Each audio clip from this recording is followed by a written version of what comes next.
there's another section he follows up with right here, okay? And I'm going to call it this. And this is verses 13 through 16. And I'm going to call it the here and now purpose of those who are preparing for the future.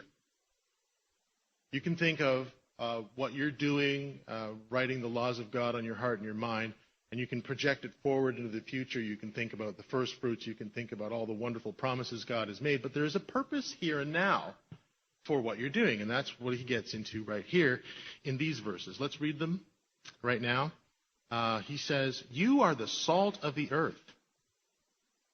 Okay? So if you have these beautiful attitudes, if you're listening to this sermon and drinking it in, you are the salt of the earth.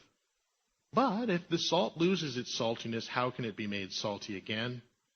It's no longer good for anything except to be thrown out and trampled underfoot. So you have to stay with the program. You are the light of the world. A town built on a hill cannot be hidden. Neither do people light a lamp and put it under a bowl. Instead, they put it on a stand, and it gives light to everyone in the house.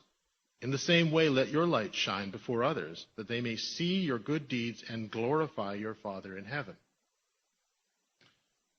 So when you consider how different you're supposed to be from the world, if you will, from society and the culture around you, when you think about how different God wants you to be, you could conclude that we're called to separate ourselves.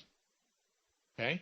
Live in a monastery, and that's something that people did, centuries ago. Perhaps more recent examples would be, form a religious compound.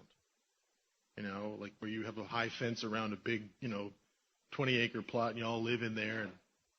But that just gets really weird from what we've seen. People might want to form their own community, like the Amish or something like that. And you might conclude that your purpose is to come out of the world and form this separate society that doesn't have contact with the world. But that's not what Jesus just said. We are expected to interact with others in the world to achieve what I will call a secondary.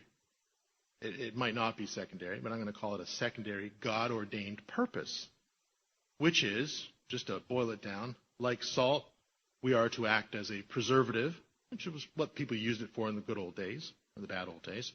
Maintaining purity. Salt, of course, was considered a pure substance. So a preservative, maintaining purity in a world of corruption. We are to be a light that shines into dark places, exposing evil and offering the truth of God in its place.